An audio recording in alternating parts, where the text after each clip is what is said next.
आज का ये वीडियो परिवीक्षा अधिनियम 1958 को लेकर प्रोबेशन ऑफ ऑफेंडर्स एक्ट 1958।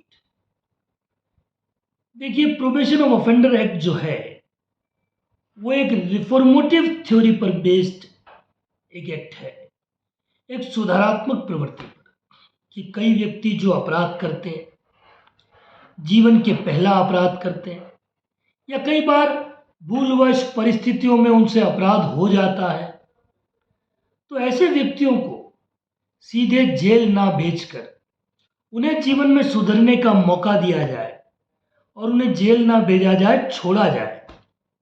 तो उन लोगों के लिए प्रोबेशन ऑफ ऑफेंडर्स एक्ट ऐसे अपराधियों के लिए बनाया गया है जिनमें कि सुधार होने की संभावना है या जिन पर रिफॉर्मेटिव थ्योरी काम कर सकती है और वे समाज में एक भागीदारी करने वाले अच्छे इंसान आगे जाकर बन सकते हैं। तो इसके लिए प्रोबेशन ऑफ ऑफेंडर एक्ट है। देखिए, हर एक्ट के पीछे उसका एक प्रियम्बल होता है, उद्देशिका होती है। तो प्रोबेशन ऑफ ऑफेंडर जो एक्ट है, इसके प्रियम्बल पर अगर आप नज़र घुमाएंगे तो दो बातें यहाँ आपको दिखाई पड़ेगी। एक तो अपराधियों को ड्यू एडमोनिशन देकर छोड़ देने की शक्ति यहाँ मिलेगी और दूसरा अपराधियों को प्रोबेशन पर छोड़ देने की शक्ति मिलेगी। तो इस एक्ट का जो मोटा मोटा भाग है वो इन दो ही चीज़ों पर काम करने वाला है। एक तो अपराधियों को सम्यक बत्सरना देकर छोड़ देना, ड्यू एडमोनिशन मतलब कि उन्हें डांट के, फटकार के, उन्हें वार्निंग या चेतावनी देकर या सावधानी बरतने के आदेश के साथ उन्हें छोड़ देना कि भाई भविष्य में आप ऐसा कोई कार्य नहीं करोगे और करोगे तो अब आगे जेल भेज दिए जाओगे। ये हो गया कि किसी को ड्यू एडमोनिशन पर छोड़ देते हैं। तो ड्यू एडमोनिशन का अर्थ इतना ही होता है कि वार्निंग देके, इंटीमेट करके, चेतावनी देके छोड़ दिया जाता है। दूसरी बात, प्रोबेशन पर छोड़ना। प्रोबेशन का यहाँ अर्थ होता है पीरियड ऑफ ट्रायल ड्यूटी भी कह सकते हैं। हम सब ने सुना है कि जब सरकारी नौकरियों में कोई व्यक्ति अपॉइंट होता है तो उसका प्रोबेशन का काल होता है, वो उसकी ट्रायल पीरियड होती है। अगर वो उस पीरियड में अच्छे से काम करता है तो उसे परमानेंट भी कर दिया जाता है। इसी तरह अपराध के मामलों में जब न्यायालय किसी अपराधी को छोड़ता है तो उसके लिए भी एक मानक समय निर्धारित करता है कि इतना टाइम तुम्हारी ट्रायल ड्यूटी का टाइम है, मतलब इतने टाइम तक तुम्हें न्यायालय की शर्तों को, बंद पत्र की शर्तों को पालन करते रहना है। अगर सफल हुए तो तुम्हें उस अपराध के लिए पूरा ही रिलीज कर दिया जाएगा, छोड़ दिया जाएगा। तो ये दोनों एस्पेक्ट इस अधिनियम में हम पढ़ने वाले हैं और इन दोनों ही एस्पेक्टों का मेरे नज़र में अर्थ ये है कि सुधरने का मौका अभियुक्त को दिया जाए, अपराधी को दिया जाए, ताकि अगर वो पहले ही अपराध में या छोटे मोटे अपराध में जेल चला जाएगा और जेल में हो सकता है कि वो बहुत हीनियस क्रिमिनल या दुर्दांत अपराधियों के साथ रहे और उससे और ज़्यादा अपराध होने की संभावना हो जाए। तो इन चीज़ों को दूर करने के लिए हमारे सामने प्रोबेशन ऑफ ऑफेंडर एक्ट हुआ है। तो हम बात करेंगे दोनों ही एस्पेक्ट पर, ड्यू एडमोनिशन और प्रोबेशन पर, और उनसे रिलेटेड जो और भी संबंधित प्रावधान हैं उन पर भी बात करेंगे। कोशिश करूंगा कि कम से कम पीरियड में हम ज़्यादा से ज़्यादा इस एक्ट की बातें कवर कर पाएँ और इसे कंपटीशन की दृष्टि से इतना हेल्पफुल वीडियो बना दें कि सारे ही सवाल इसी वीडियो के डिस्कशन से आपको पूछे जाएंगे। इस बात का भी मेरा दावा इस वीडियो के शुरू में है। चैनल को सब्सक्राइब कर लीजिए। आने वाले समय में ऐसे कई वीडियो आपके सामने लेकर आऊँगा जो एक कॉम्पिटिटर या एलएलबी के विद्यार्थियों के लिए महत्वपूर्ण होने वाले हैं, एग्जामिनेशन की दृष्टि से सहायक भी होने वाले हैं। चलिए अब बात करते हैं कि ड्यू एडमोनिशन पर छोड़ देना। जैसे मैंने कहा कि अपराधी को डांट फटकार कर छोड़ देना, चेतावनी देकर छोड़ देना। तो किन मामलों में किसी व्यक्ति को ड्यू एडमोनिशन पर छोड़ा जाए, क्या कोर्ट उसके पीछे देखेगा? तो सेक्शन 3 आपको पकड़ के चलना है। सेक्शन 3 में हमको ये बातें मिलेगी। सेक्शन 3 जो है वो सीआरपीसी के सेक्शन 360 के क्लोज 3 के साथ भी पढ़ा जा सकता है। जो प्रोबेशन ऑफ ऑफेंडर एक्ट का सेक्शन 3 है, इसकी भाषा और सीआरपीसी का सेक्शन 360 क्लोज 3 है, इसकी भाषा लगभग आपको सेम दिखाई पड़ेगी।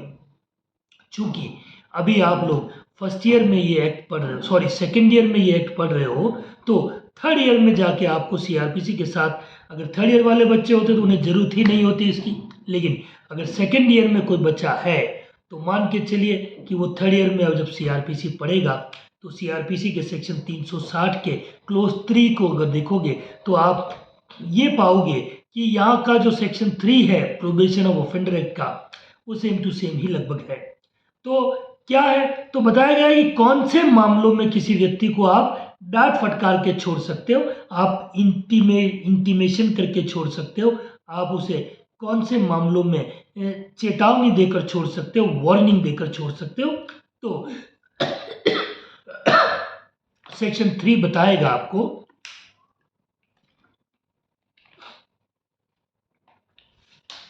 नंबर 1 चोरी के मामलों में चोरी, नंबर 2 भवन में चोरी, नंबर 3 लिपिक या सेवक के द्वारा मालिक के कब्जे की चोरी। तो पहले 3 क्लोज तो चोरी से रिलेटेड। 379 चोरी के लिए जो अपराध था वो अपराध 378 वाला, और 380 निवास गृह में चोरी, भवन में चोरी, और 381 आईपीसी के जो कि मालिक के कब्जे की लिपिक और सेवक के द्वारा चोरी की बात करता है। तो चोरी के मामलों में किसी व्यक्ति को ड्यू एडमोनिशन पर डांट फटकार के छोड़ा जा सकता है। फिर बेईमानी से संपत्ति का दुर्विनियोग एक अपराध है, क्रिमिनल मिसअप्रोप्रिएशन ऑफ प्रॉपर्टी। ये तो आप लॉ ऑफ क्राइम्स के पेपर में पढ़ चुके हो कि भाई अमानत में खयानत का अपराध। अगर मैं आपको 1000 रुपये दूं कि मेरे बैंक खाते में जमा करा देना, और वो आप अपने यूज में कन्वर्ट कर लो कि जमा ही ना कराओ, और 15 दिन बाद, 20 दिन बाद, 1 महीने बाद मुझे ला के दो, तब भी आपने अपराध किया है। वो अपराध का नाम है क्रिमिनल मिसअप्रोप्रिएशन। इसमें भी कोर्ट किसी व्यक्ति को डांट फटकार के छोड़ सकता है, चेतावनी देकर छोड़ सकता है। इसके बाद छल का अपराध, चीटिंग, कोई व्यक्ति चीटिंग करे तब भी छोड़ा जा सकता है। और भारतीय दंड संहिता के अंतर्गत 2 वर्ष तक की अवधि के कारावास से दंडनीय सारे ही अपराध, उनमें भी किसी व्यक्ति को छोड़ा जा सकता है ड्यू एडमोनिशन पर, यानी कि डांट फटकार कर, चेतावनी, वार्निंग, इंटीमेशन देकर उसे छोड़ दिया जाएगा। या फिर वो अपराध जो केवल जुर्माने से पनिशेबल है, offences punishable with only fine. तो ऐसे अपराधों में भी अभियुक्त को या अपराधी को ड्यू एडमोनिशन पर छोड़ देने की शक्ति यहाँ न्यायालय की होती है। देखिए, छोटे अपराध हैं, चोरी का अपराध है। मान लीजिए कोई बच्चा है, बड़ी भूख लगी है, 2-3 दिन से भूखा है, ब्रेड का पैकेट उठा लिया, किसी दुकान से चुरा लिया, खा लिया, बिस्किट खा लिया, अब मुकदमा दर्ज हो गया चोरी। तो मजिस्ट्रेट के सामने जब पेश किया जाएगा तो साहब कहेंगे कि बेटा क्या किया, बोलेगा ब्रेड खा ली साहब, भूख लग रही थी, बहुत भूखा था, बिस्किट खा लिए। तो साहब कहेंगे देख बेटा ऐसे नहीं करना है, ये चोरी होती है, गलत बात है, अगली बार चोरी करोगे जेल में बिठा दूंगा, फिलहाल क्या करो, चलो वहां मुर्गा बन जाओ, कोर्ट के साइड में हाथ खड़े करके खड़े हो जाओ। इस तरीके से जो छोड़ा जाए तो वो ड्यू एडमोनिशन है, वो चेतावनी है, या चेतावनी भी दे देगी अगली बार करोगे तो जेल में बंद कर दूंगा, ऐसा नहीं करना है, ये पनिशेबल ऑफेंस है, ध्यान रखो ये पहली बार किया है इसलिए हम तुम्हें छोड़ दिए रहे। तो ये सब चीजें होगी ड्यू एडमोनिशन पर छोड़ने को लेकर।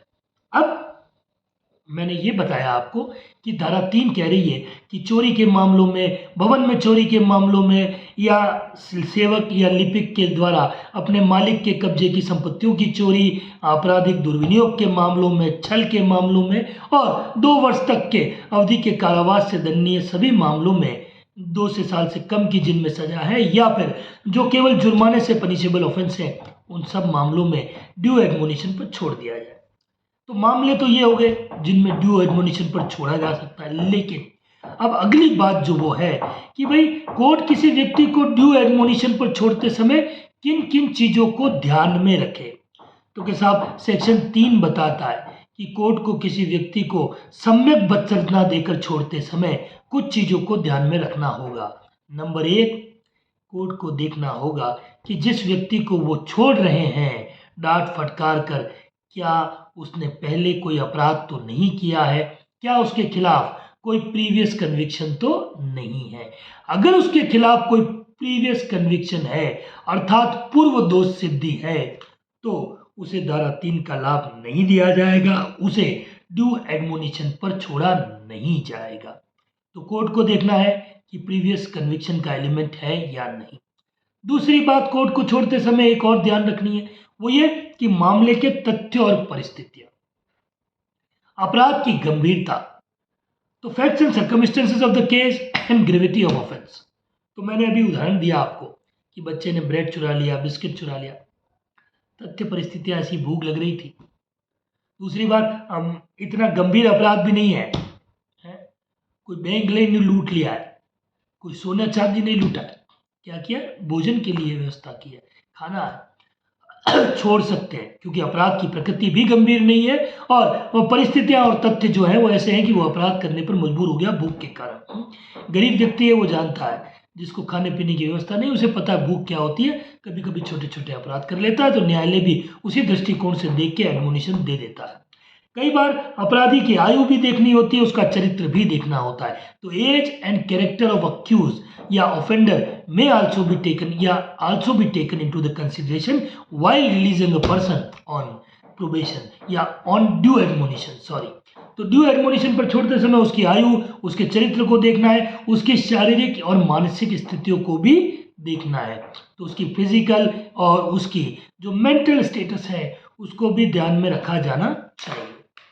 तो ये धारा 3 ने बताया हमको।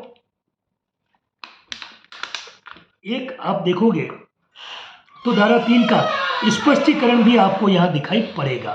तो जो धारा 3 का स्पष्टीकरण है वो क्या कह रहा है, वो ये कह रहा है कि अगर कोई व्यक्ति पहले प्रोबेशन पर छोड़ा गया है, पूर्व में अगर उसे प्रोबेशन पे छोड़ा है, तो अगली बार उसे ना तो ड्यू एडमोनिशन पे छोड़ा जाएगा और ना ही प्रोबेशन पे छोड़ा जाएगा। कहने का उनका मीनिंग ये है कि अगर पहले से किसी को प्रोबेशन पे, परिवीक्षा पे छोड़ा है, तो इसे दोष सिद्धि मानो, इसे पूर्व दोष सिद्धि कंसीडर करके, इसे प्रीवियस कन्विक्शन की तरह कंसीडर करके हैंडल करना पड़ेगा। और अगर किसी, मैंने जैसे बताया आपको धारा 3 पढ़ाते वक्त, कि अगर किसी अभियुक्त के खिलाफ, अपराधी के खिलाफ अगर प्रीवियसली कन्विक्टेड वो है, तो न्यायालय उसे धारा 3 में नहीं छोड़ेगा ड्यू एडमोनिशन का लाभ देते हुए। तो ये एक फेज जो था कि ड्यू एडमोनिशन वाला, उम्मीद करता हूं आप बात मेरी समझ गए होंगे। नंबर दूसरे फेज पे आता हूं जो धारा 4 में आपको दिया, किसी व्यक्ति को प्रोबेशन पे छोड़ देना। प्रोबेशन मैंने कहा ट्रायल ड्यूटी है, उसका परीक्षा काल है, इस मामले में परीक्षा काल है उसका कि भाई उसको ट्रायल पे रखे जा रहे हैं। तो किन लोगों को प्रोबेशन पे छोड़ेंगे, कितनी अवधि तक की ट्रायल पीरियड हो सकती है, इन सब चीज़ों की बात करते हैं सेक्शन 4 में। तो section 4 of probation of offender कहता है कि पहली बात तो हम किन लोगों को प्रोबेशन पे छोड़े, तो सीआरपीसी के सेक्शन 360 क्लोज 1 के साथ पढ़ लेने का है। आगे पीछे जब पढ़ोगे तो वो सेम लैंग्वेज वहां दिखाई पड़ेगी। तो नंबर 1 सेक्शन 4 कहता है कि ऐसे व्यक्ति जिन्होंने ऐसा कोई अपराध ना किया हो जो मृत्युदंड और आजीवन कारावास से दंडनीय हो। तो जिन मामलों में मृत्युदंड और आजीवन कारावास से दंडनीय अपराधों की सजा नहीं है, उनमें प्रोबेशन पे छूटने का कहीं न कहीं स्कोप दिखाई पड़ता है। तो अगर ऑफेंस डेथ पेनल्टी से पनिशेबल है या लाइफ इम्प्रिजनमेंट से पनिशेबल है, तो मानकर चलिए कि प्रोबेशन पे नहीं छोड़ा जाएगा।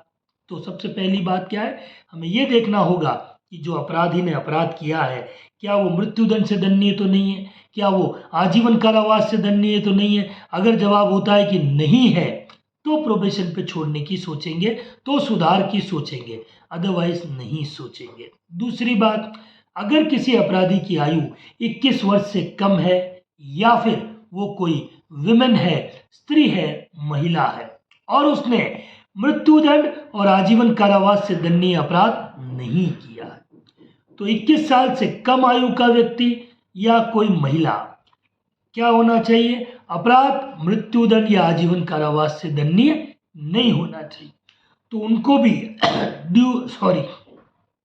प्रोबेशन पर, परिवीक्षा पर छोड़ने का प्रावधान धारा 4 में दिखाई पड़ेगा।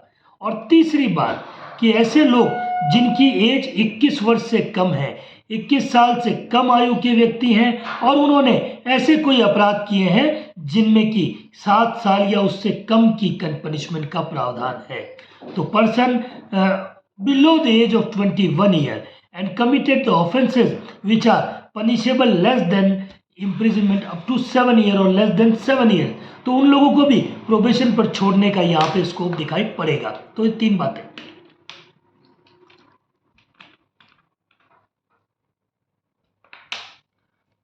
तो मुख्य रूप से ये 3 बातें आप ध्यान रखनी, जहाँ धारा 4 में इन 3 बातों के प्रकाश में छोड़ देंगे किसी व्यक्ति को प्रोबेशन।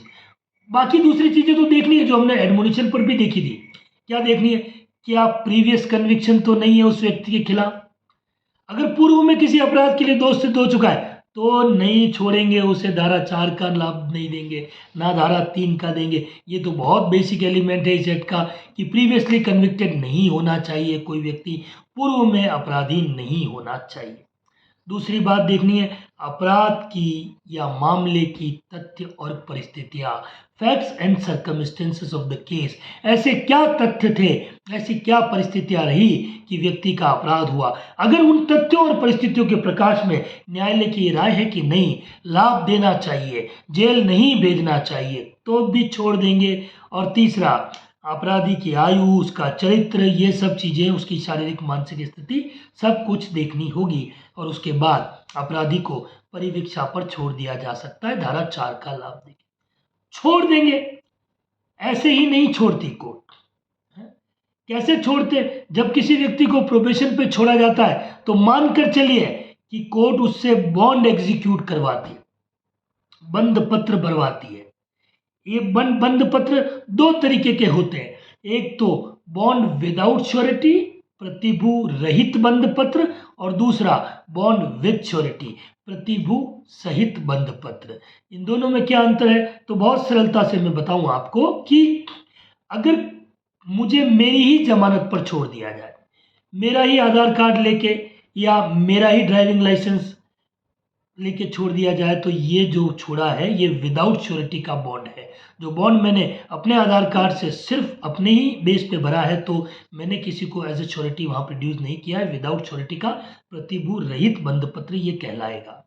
लेकिन हमने कई बार देखा कि जमानत देने के लिए किसी व्यक्ति को ले जाना पड़ता है, अपने किसी यार दोस्त मित्र रिश्तेदार परिवार के व्यक्ति को ले जाते हैं, उसकी गाड़ी के प्रॉपर्टी के पेपर्स वहाँ हम पेश करते हैं, तो ये जो बॉन्ड भराया जाता है इसको विद श्योरिटी का बॉन्ड कहते हैं, बेल बॉन्ड भी इसे कहा जाता है। तो दोनों ही तरीके के बॉन्ड भराए जा सकते हैं, उसको छोड़ रहे हैं तब बॉन्ड भराएंगे। तो ऐसे बॉन्ड की पीरियड कितनी होगी जब किसी को प्रोबेशन पे छोड़ेंगे? तो मैक्सिमम 3 साल तक का पीरियड हो सकता है। 6 महीने का कोर्ट ऑर्डर दे सकती है, 12 महीने का, 1 साल तक का ऑर्डर दिया, 2 साल, और मैक्सिमम कितना 3 साल तक का पीरियड हो सकता है। तो बॉन्ड भराने की पीरियड कितनी? मैक्सिमम 3 साल। Section 4 probation of offender act में 3 साल से अधिक के बॉन्ड भराने का ऑर्डर दिया ही नहीं जा सकता है, किसी भी सूरत में नहीं दिया जा सकता। तो बॉन्ड भरवाएंगे। अब ये बॉन्ड की प्रारंभिक शर्त क्या होगी, इसकी प्राइमरी कंडीशन क्या है? तो जब किसी व्यक्ति से बॉन्ड भराया जाता है तो उसकी प्राइमरी कंडीशन ये होती है कि जब भी कोर्ट बुलाएगा तो वो न्यायालय में हाजिर होगा। इसके अलावा बहुत सारी कंडीशन हो सकती है कि भैया अपराध नहीं करोगे, अपराधों का रिपीटेशन नहीं करोगे, समाज में सदाचारी, डिसेंसी, मोरलिटी के साथ अपना जीवन जियोगे। ये कई कंडीशन कोर्ट लगा सकता है, लेकिन बेसिक कंडीशन क्या होती है कि जब बुलाएंगे तब हाजिर हो जाओगे। Whenever demanded, the accused will or offender will appear before the court। तो ये बॉन्ड की प्राथमिक शर्त होती है। अब ये जो प्रतिभू आएंगे, जो ये श्योरिटी कोर्ट के सामने आएंगे, तो धारा 4 में इस बात को भी न्यायालय को सुनिश्चित करना है कि जो लोग श्योरिटी के रूप में, जो लोग जमानती के रूप में न्यायालय के सामने आए हैं, वो जिम्मेदार व्यक्ति होने चाहिए, उनकी सामाजिक और आर्थिक कोई साख भी होनी चाहिए। अगर वे जिम्मेदार व्यक्ति हैं, उनकी सोसाइटी में सोशो इको क्रेडिट है, तो न्यायालय उन्हें जमानती के रूप में, श्योरिटी के रूप में एक्सेप्ट करेगा। और न्यायालय को यहाँ पे ये भी देख लेना है कि जो लोग श्योरिटी के रूप में आए हैं, क्या वो न्यायालय के लोकल जुरिडिक्शन में निवास करने वाले लोग हैं? अगर हाँ, तो न्यायालय उन्हें एक्सेप्ट कर सकता है। ये बात भी आपको धारा 4 में लिखी मिलेगी। अब धारा 4 में परिवीक्षा का लाभ देकर लोगों को छोड़ती है कोर्ट, अपराधियों को छोड़ देती है। कई बार ये कोर्ट क्या करती है कि ऐसा छोड़ते समय, प्रोबेशन पे छोड़ते समय लोगों को एक सुपरविजनल ऑर्डर भी दिया जा सकता है, एक पर्यवेक्षण आदेश भी कोर्ट के द्वारा वहां दिया जा सकता है। तो पर्यवेक्षण आदेश क्या होता है कि परिवीक्षा अधिकारी होता है इस एक्ट में, आगे बताऊंगा सेक्शन 13 में उसकी अपॉइंटमेंट, उसके फंक्शंस की बात करेंगे। तो लेकिन जो प्रोबेशन ऑफिसर होता है वो कई बार अपराधी के बारे में रिपोर्ट करता है कि अपराधी किन परिस्थितियों में पला बड़ा है, किन परिस्थितियों में उसने अपराध हुआ है। तो कोर्ट कई बार उस ऑफिसर की रिपोर्ट को भी कंसीडर करता है छोड़ते समय। और कई बार कोर्ट क्या करता है, छोड़ते समय एक सुपरविजनल ऑर्डर पारित करता है, पर्यवेक्षण आदेश पारित करता है। क्या होता है इस पर्यवेक्षण आदेश में? कोर्ट अपराधी को छोड़ तो रही है, लेकिन ऑर्डर कर रहा है कि तुम 1 साल मिनिमम, कम से कम 1 साल के पीरियड के लिए इस प्रोबेशन ऑफिसर के सुपरविजन में रहोगे, इसकी देखरेख में तुम रहोगे।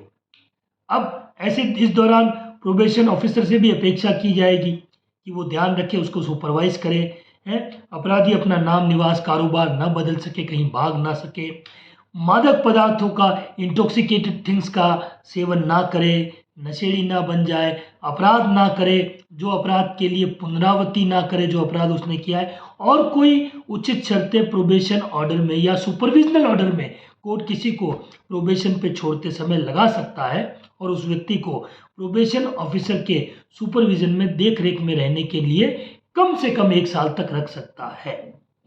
अगर ऐसा ऑर्डर कोर्ट देता है तो उस ऑर्डर की एक कॉपी प्रोबेशन ऑफिसर को तुरंत न्यायालय के माध्यम से दे दी जाएगी और अब ये व्यक्ति जो छोड़ा गया है, जो अपराधी है, वो इसकी देखरेख में रहेगा।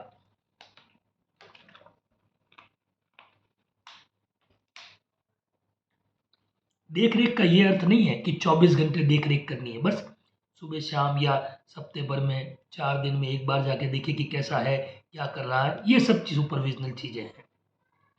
अब बात करें हम कि जब एक बार किसी व्यक्ति को अब 3 का लाभ दिया या 4 का लाभ दिया, एडमोनिशन पे छोड़ा, बदसरजना देकर छोड़ा, या फिर 4 में परिवीक्षा पर बॉन्ड भरा के छोड़ा, छोड़ तो दिया कोर्ट ने, लेकिन इस व्यक्ति को छोड़ा क्योंकि इसने अपराध किया। तो इसने अपराध किया तो उस अपराध के कारण हो सकता है कि किसी व्यक्ति को नुकसान पहुंचा हो, किसी व्यक्ति को क्षति हुई हो।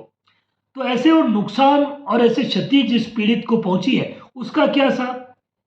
आप तो छोड़ रहे हो कि जीवन का पहला अपराध है, आयु भी कम है, आप चरित्र भी उसका ठीक है, प्रीवियस कोई कन्विक्शन भी नहीं है, आपने तो छोड़ दिया साहब कोर्ट ने। लेकिन क्या उन व्यक्तियों का क्या जो विक्टिम है जहां पे ये अपराध करके आए हैं, तो उनको कोई कोर्ट कंपनसेशन वगैरह दिलाएगी इनसे?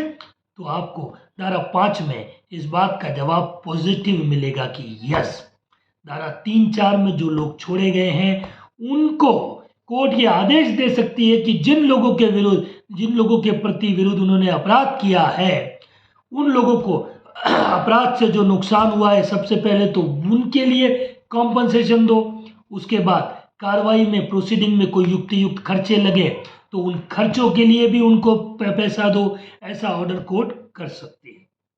जब कोर्ट ऐसे लोगों पर कॉम्पनसेशन का ऑर्डर करती है तो ये कॉम्पनसेशन जुर्माने की तरह वसूल किया जाता है, जैसे कि न्यायालय ने जुर्माना लगा दिया हो। जुर्माना हमेशा राजस्व की तरह, रेवेन्यू की तरह वसूल किया जाता है, जैसे कि वो राजस्व का बकाया हो। As a arrear of revenue the fine will be recovered, तो इस तरीके से वसूली हो जाएगी। अब मान लीजिए जो व्यक्ति है जिसको अपराध के कारण नुकसान हुआ था, पीड़ित है, परेशान था, अब कोर्ट ने इस धारा में 5,000 रुपये दिला दिए उसको। कोर्ट ने कहा कि 5,000 रुपीज दे दीजिए, जिस अपराधी को छोड़ रहे हैं उसको कहा कि 5,000 रुपये दे दो और हम तुमको छोड़ रहे हैं। अब इसने 5,000 रुपये दे दिए, लेकिन पीड़ित व्यक्ति सोचता है कि उसे नुकसान ज़्यादा हुआ है और वो उस अपराध से हुए नुकसान के लिए सिविल न्यायालय में अगर दावा लगा देता है, अगर सिविल कोर्ट में वो दावा करता है कि उसे कॉम्पनसेशन चाहिए और ज़्यादा चाहिए, और सपोज कीजिए सिविल कोर्ट ने 50,000 रुपये का कॉम्पनसेशन अवार्ड कर दिया, तो जब सिविल कोर्ट 50,000 रुपये का कॉम्पनसेशन अवार्ड करती है और इस धारा में कोर्ट ने 5,000 रुपये कॉम्पनसेशन के दिलाए थे, तो 50,000 में से 5,000 रुपये माइनस कर दिए जाएंगे, समायोजित कर दिए जाएंगे। ये धारा 5 में आपको बात मिलेगी। तो 5,000 रुपये कटा के अब सिविल कोर्ट उसे 45,000 रुपये ही दिलाएगी। तो जो आखिरी क्लोज धारा 5 का लिखा है, ये यही मेरा 50,000 और 5,000 वाला उदाहरण है। आप समझ जाएंगे, समझ गए होंगे। चलिए, तो ये हो गया आपके सेक्शन 5 का काम कि सिविल न्यायालय में समायोजन हो जाएगा। अब एक और एस्पेक्ट है जिस पे भी डिस्कस करना है और जिससे भी सवालों का बुलबुला कंपटीशन में उठ सकता है या आपके एलएलबी के पेपर्स में भी उठ सकता है। क्या है, देखिए, ये जो अधिनियम बनाया हमने या लेजिस्लेचर ने हमारे लिए बनाया, अपराधियों के लिए बनाया, इसका उद्देश्य था रिफॉर्मेटिव थ्योरी को लेकर, है रिफॉर्म करना की बातें थी, सुधार लाना लोगों में, अपराधियों में, उसको लेकर यह अधिनियम बनाया गया। तो एक सवाल कई बार पूछा जाता है कि अगर कोई 21 साल से कम आयु का व्यक्ति है तो क्या उसको कारावास की सजा दी जाए अगर उसने कोई अपराध किया है?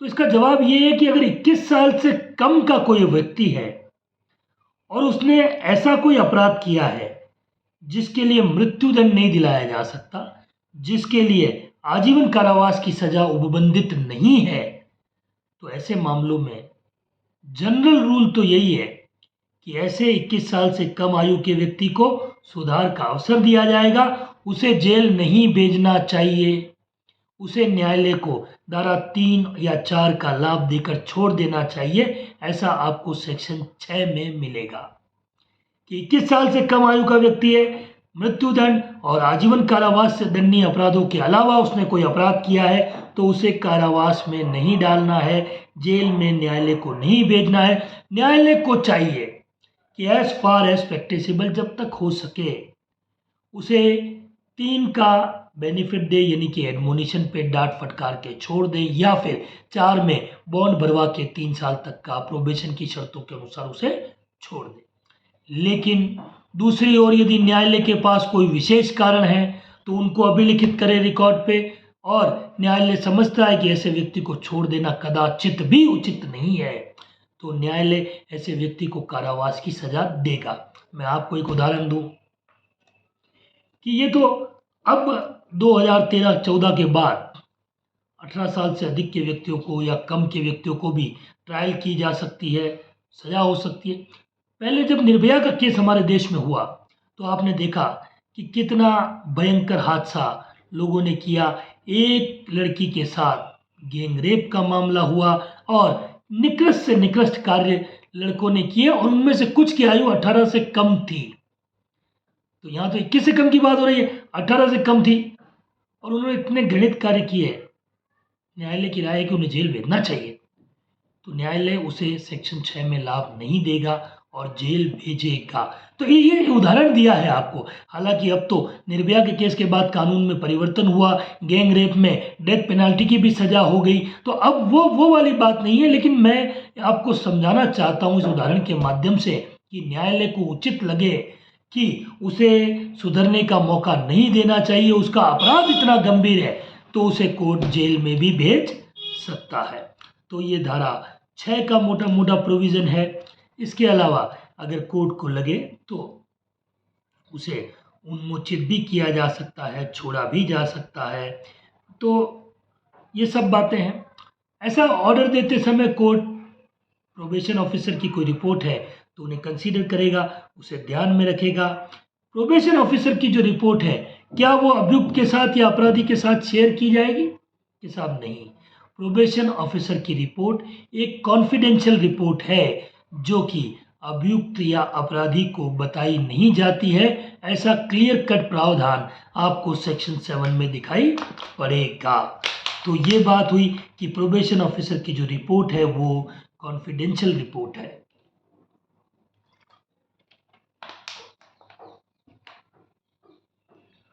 अब बात करते हैं कि यदि न्यायालय ने किसी व्यक्ति को, अपराधी को, एक बार धारा 4 का लाभ देके प्रोबेशन पे छोड़ दिया, बॉन्ड भरवा दिए, कंडीशन भी इंपोज कर दी, क्या ऐसे कंडीशंस को, क्या ऐसे बंद पत्र की शर्तों को बाद में परिवर्तित किया जा सकता है?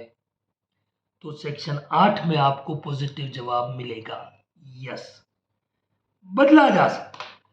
क्या एस्पेक्ट है कि अगर जनता के हित में ऐसा है, अपराधी के खुद के हित में है कि परिवर्तन करना जरूरी है, कंडीशंस को अल्टर करना जरूरी है, तो न्यायालय ऐसा ऑर्डर दे सकता है। मैं दो एस्पेक्ट में बताऊं कि अगर लगता है कि व्यक्ति सुधर गया तो न्यायालय कह सकता है कि अब इसका जो बॉन्ड का पीरियड 3 साल था, 1 साल हो गया है, अब खत्म कर दो। तो न्यायालय उसको खत्म करके तुरंत उन्मोचित भी कर सकता है।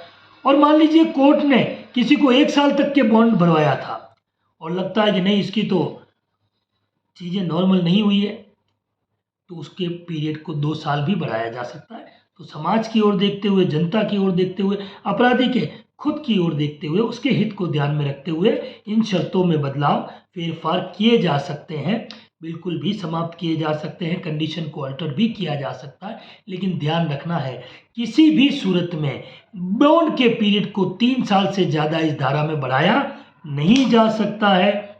और एक बात, जब भी उस अपराधी के विरुद्ध कोई परिवर्तन कर रहे हों या उसकी सेहत पर प्रभाव डालने वाला कोई संशोधन हो रहा हो ऑर्डर में, तो उसे सुनवाई का अवसर, opportunity of being heard will also be given to the offender before passing any adverse order. तो कोई भी विपरीत आदेश पारित करते समय, कोई भी ऐसा गंभीर संशोधन करते समय जो कि अपराधी के हितों के विरुद्ध हो, तो उसे सुनवाई का अवसर जरूर देना चाहिए। ऐसा नेचुरल जस्टिस का भी प्रिंसिपल है और ऐसा आपके सेक्शन 8 की भी मंशा है। चलिए आगे चलें कि भाई आपने किसी व्यक्ति को प्रोबेशन पे छोड़ दिया, बॉन्ड पे छोड़ दिया, न्यायालय ने शर्तें भरवा ली, बॉन्ड पत्र भरवा दिया, और अगर कोई व्यक्ति छूट जाने के बाद, बॉन्ड एग्जीक्यूट करने के बाद, भरने के बाद बॉन्ड की शर्तों की पालना ना करे, असफल रहे, तो क्या होना है? तो क्या होना है कि साहब, आपको जिस अपराध के लिए छोड़ा था, उस अपराध के लिए जितना पनिशमेंट है अब आपको भुगतना पड़ेगा। कोर्ट आपको वापस बुलाएगी, आप बुलाने के लिए समन जारी करेगी, वारंट जारी करेगी और आपको पकड़ के पूछेगी कि भैया आपने तो कंडीशन ब्रीच कर दी, क्यों ना आपको हम वापस जेल भेज दें। आपको जवाब देने का अवसर दिया जाएगा और अगर आप उसमें सही जवाब दे पाते हो, कोर्ट को संतुष्ट करते हो कि नहीं साहब हमने तो कुछ ब्रीच नहीं किया, तो शायद कोर्ट आपको छोड़ दे। और अगर आप संतुष्ट ना कर पाओ तो कोर्ट आपको जेल भेज दे या जमानत पर छोड़ दे ड्यूरिंग इंक्वायरी तक के पीरियड के लिए। और अगर कोर्ट सेटिस्फाई है कि आपने ब्रीच किया है और वो आपका पहला ब्रीच है कंडीशन का, तो 50 रुपये तक का फाइन आप पे लगा के कोर्ट आपको छोड़ भी सकता है।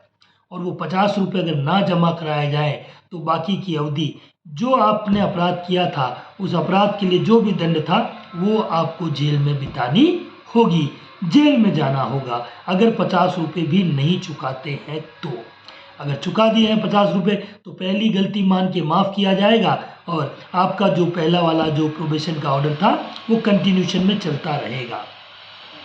फिर हम बात करें कि साहब सेक्शन 9 में ये सब बातें मैंने आपको बताई कि अगर ब्रीच करते हैं तो ये पेनल्टी मिलेगी या वापस जेल भेज देंगे। अब बात करें कि कौन सा कोर्ट जो है कॉम्पिटेंट है प्रोबेशन के ऑर्डर देने के लिए, ड्यू एडमोनिशन पर छोड़ने के लिए। तो कि साहब सबसे पहली बात तो ट्रायल कोर्ट, जो कोर्ट किसी अपराध की ट्रायल कर रहा है, विचारण कर रहा है, वो भी छोड़ सकता है, इसमें कोई संदेह नहीं है, कोई इफ बट नहीं है। अपील में अपीलेट कोर्ट भी छोड़ सकता है, रिविजनल पावर्स को यूज करते हुए हाई कोर्ट भी छोड़ सकता है। तो इस तरीके से ये न्यायालय हैं जो किसी व्यक्ति को परिवीक्षा पर छोड़ सकते हैं। अपील कहाँ होनी है? तो सेक्शन 11 में ये सब बातें लिखी है कि अपील वही होनी है जहाँ किसी कोर्ट के ऑर्डर की नॉर्मल अपीलें होती है। जैसे फर्स्ट क्लास मजिस्ट्रेट का कोर्ट है तो उसकी अपील नॉर्मली कहाँ होती है कि सेशन जज में होती है, तो सेशन जज में होती है। अगर सेशन जज की ट्रायल कोर्ट है तो उसकी अपील हम जानते हैं कि हाई कोर्ट में होती है, तो हाई कोर्ट में। तो अपील कहाँ होगी? Where appeal ordinarily lies against the order of that particular court. तो उस कोर्ट के ऑर्डर के अगेंस्ट में जहाँ पे सामान्य रूप से अपीलें होती है वहीं पर अपील हो जाएगी। ठीक है। अब एक बात और सेक्शन 11 में जो मटेरियल है, इंपॉर्टेंट है कि क्या अपीलेट कोर्ट अपील की सुनवाई करते समय किसी केस का सो मोटो रिकॉर्ड कॉल कर सकता है? स्वप्रेरणा से नीचे की अदालत से कोई फाइल अपने पास मंगा सकता है, चेक कर सकता है? तो कि साहब सेक्शन 6 जो मैंने आपको पढ़ाया कि 21 साल से कम आयु का व्यक्ति है और मृत्युदंड और आजीवन कारावास से दंडनीय अपराध उसने नहीं किया है तो उसे जेल नहीं भेजेंगे जनरली, लेकिन मजिस्ट्रेट ने या ट्रायल कोर्ट ने विशेष कारण लिखते हुए उसे जेल भेज दिया, तो ऐसे मामलों में उसे प्रोबेशन का लाभ नहीं दिया, ड्यू एडमोनिशन का 3 का लाभ नहीं दिया, और ऐसे क्या विशेष कारण रहे थे, इन कारणों की जांच करने के लिए अपीलीय न्यायालय मामले के रिकॉर्ड को खुद स्वप्रेरणा से सो मोटो मंगा सकता है और उचित आदेश और निर्देश ऐसे मामलों में पारित कर सकता है। अब इस एक्ट की जो सबसे महत्वपूर्ण बात है वो ये है कि जब किसी व्यक्ति को न्यायालय धारा 3 में ड्यू एडमोनिशन सम्यक बद्धता देकर छोड़ता है या फिर धारा 4 में प्रोबेशन पर छोड़ता है, तब ऐसे अपराधों में जो व्यक्ति छूटा हुआ है उसको धारा 12 का लाभ मिलेगा। धारा 12 ये कहती है कि उस व्यक्ति के ऊपर सब्सिक्वेंट डिसेबिलिटी का कोई नियम लागू नहीं होगा, अर्थात अपराध से उत्पन्न पश्चातवर्ती नियोग्यता का नियम लागू नहीं होगा। ऐसा माना जाएगा कि जैसे उस व्यक्ति ने कभी कोई अपराध किया ही ना हो, वो विदेश भी जा पाएगा, उसका पासपोर्ट भी बनेगा, वो चुनाव भी लड़ेगा, वो कंपटीशन के एग्ज़ाम भी देगा, उस पर कोई सब्सिक्वेंट डिसेबिलिटी अप्लाई नहीं होगी, क्योंकि कोर्ट ने धारा 3 और 4 का बेनिफिट उसे देकर या तो ड्यू एडमोनिशन पर छोड़ा है या फिर सम्यक बद्धता देकर छोड़ा है या फिर परिवीक्षा पर प्रोबेशन देकर छोड़ दिया है। तो ये धारा 12 की विशेषता है। तो ऐसा माना जाएगा कि फ्रेश स्टार्ट किया है। मैंने आपको कहा कि रिफॉर्मेटिव थ्योरी है और यही कारण है कि सुधरने का अवसर दे रहे, now you will start your life again from beginning. आप जैसे एक नई शुरुआत अपने जीवन में कर रहे हो, तो प्रिंसिपल ऑफ फ्रेश स्टार्ट भी से कहा गया है, धारा 12 का लाभ दिया जाए और व्यक्ति को प्रारंभ से एक नई शुरुआत करने का अवसर दिया जाए समाज में। ठीक है, अब बात करते हैं कि एक एस्पेक्ट और बचा है, बस इसके बाद इस एक्ट में कोई ऐसी बात नहीं होगी जो अनछुई रही हमारे डिस्कशन से। एक एस्पेक्ट ये है कि प्रोबेशन ऑफिसर्स के अपॉइंटमेंट क्या है, कौन उनको अपॉइंट करेगा और उनकी ड्यूटीज क्या होगी। तो देखिए, बहुत सरलता से कहता हूँ कि धारा 13 में बताया गया है कि प्रोबेशन ऑफिसर का जो अपॉइंटमेंट है वो बेसिकली स्टेट की गवर्नमेंट करेगी या कोई मान्यता प्राप्त स्टेट गवर्नमेंट से मान्यता प्राप्त कोई अथॉरिटीज़ है तो वो भी इस प्रोबेशन ऑफिसर की अपॉइंटमेंट कर सकती है, परिवीक्षा अधिकारियों की नियुक्ति की जा सकती है। जिला कलेक्टर भी कुछ मामलों में, डिस्ट्रिक्ट कलेक्टर या जिला मजिस्ट्रेट डीएम कुछ मामलों में कर सकता है परिवीक्षा अधिकारियों की नियुक्ति। और जितने भी प्रोबेशन ऑफिसर अपॉइंट किए जाएंगे, स्टेट गवर्नमेंट ने अपॉइंट किए हों या जिला मजिस्ट्रेट ने अपॉइंट किए हो, ये सारे के सारे जिला मजिस्ट्रेट के सबऑर्डिनेशन में ही काम करेंगे, उनके ही सुपरविजन में अपना काम देखेंगे। इनकी बेसिक ड्यूटीज़ क्या होती हैं? तो इनकी बेसिक ड्यूटी है कि अगर कोर्ट ने सुपरविजनल ऑर्डर दिया है तो वे अपराधी पर सुपरविजन करेंगे, उसकी देखरेख करेंगे। दूसरी बात, अगर अपराधी पर कोर्ट ने कोई कॉम्पनसेशन लगाया है तो ये बताएंगे कि उस कॉम्पनसेशन को कैसे न्यायालय में जमा कराना, मदद भी करेंगे। तीसरी बात, एम्प्लॉयमेंट के साधन, उन्हें रोजगार देने का काम करेंगे, उनके लिए रोजगार ढूंढने का काम करेंगे। और न्यायालय कुछ शर्तें या कर्तव्य जो भी प्रोबेशन ऑफिसर पर अधिरोपित करे तो प्रोबेशन ऑफिसर्स वो सारे काम करेंगे। आखिरी बात इतनी कि प्रोबेशन ऑफिसर जो है वो इस अधिनियम के अंतर्गत एक लोक सेवक, पब्लिक सर्वेंट की भांति समझा जाएगा, पब्लिक सर्वेंट वो माना जाएगा। और फिर इस अधिनियम के इफेक्टिव क्रियान्वयन के लिए, प्रभावी क्रियान्वयन के लिए, इफेक्टिव इन्फोर्समेंट के लिए अगर कोई नियम बनाने हैं तो मानकर चलिए वो शक्ति स्टेट गवर्नमेंट के पास है, राज्य सरकार उसके लिए नियम समय समय पर बना देगी। तो ये हुआ प्रोबेशन ऑफ ऑफेंडर एक्ट का सारा ही काम खत्म। और उम्मीद करता हूँ कि मेरी बातें सरलता से, सहजता से आपके मानस को छुई होगी, आपको समझ आई होगी। अगर जवाब हाँ है तो चैनल को सब्सक्राइब कर दीजिए, वीडियो को लाइक कर दीजिए, अधिक से अधिक शेयर कर दीजिए, ताकि आने वाले टाइम में भी कॉम्पिटिटर्स के लिए, कंपटीशन में पूछने वाले और एलएलबी के स्टूडेंट्स को भी मैं अपने वीडियो के माध्यम से मदद कर पाऊँ, उनके लिए आगे भी ऐसे छोटे छोटे वीडियो उनके लिए लेकर आऊँ। चलिए, धन्यवाद।